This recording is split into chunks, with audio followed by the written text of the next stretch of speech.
yeah. All right, so welcome back to the stream. Welcome back to another video. Today in this next topic, we're going to talk about how Tesla models or Tesla will begin to offer bi-directional charging by 2025. That is what, 2 years from now, 2 to 3 years from now. So definitely some interesting stuff. And we'll talk about what that actually means. And, we have a house right here and we have a little bit of solar. When I'm exploring, like maybe adding more solar or a power battery wall. But now I'm like, well, why get a power battery wall when the car is going to be my battery wall in like the next couple of years? So maybe it's just go gung ho on solar. But we'll talk about what this means and what this could mean for you and why it's more efficient. Like, right, it's funny to think like, oh, buying a Tesla is one thing or buying a vehicle is one thing, but buying something to power your house, it's kind of got dual use on that. But here's the article.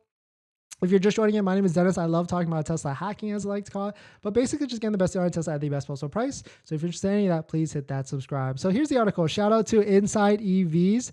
Tesla models to offer bi-directional charging by 2025. The announcement was made, of course, on our yesterday's most exciting event, Investor Day. I know it was such a edge of my seat type of thing, but there were some things here and there in the event that we could just pull from. Certainly we could have just got a recap. That would have been best. And probably you did from my yesterday's video where we talked about the high level things. But this was one thing I missed from the the charging. And this was during the Q&A. I did listen to it, but I didn't think it was that cool. But it actually is kind of cool. Like just imagine getting home, plugging your vehicle in, charging up, and then overnight, there's a thunderstorm, you lose all the power, you plug your vehicle right back in, and then now you've got power in your house to power your essentials, right? Like your refrigerators, your heaters, and all that stuff.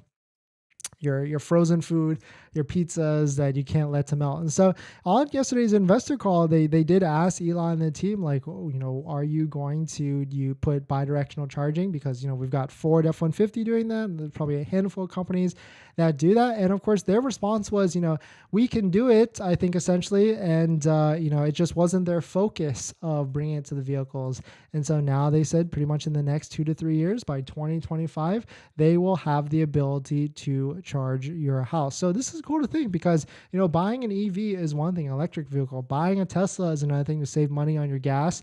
Maybe not because electricity is getting up. But the other thing is just having this backup battery for your house. That's for sure. So, let me know what your thoughts on this. I mean, if you think, I think it's a great idea to add something like this because, well, I was going to say accidents happen, but, as happens. And so it's be cool to have this extra added functionality, this dual purpose of your Tesla vehicle or really any EV vehicles at the end of the day. So definitely let me know your thoughts down below in the comments. And we're going to get into our next topic. But this video is actually sponsored by my Patreon link. Down in the description, there's a Patreon link, so definitely check it out.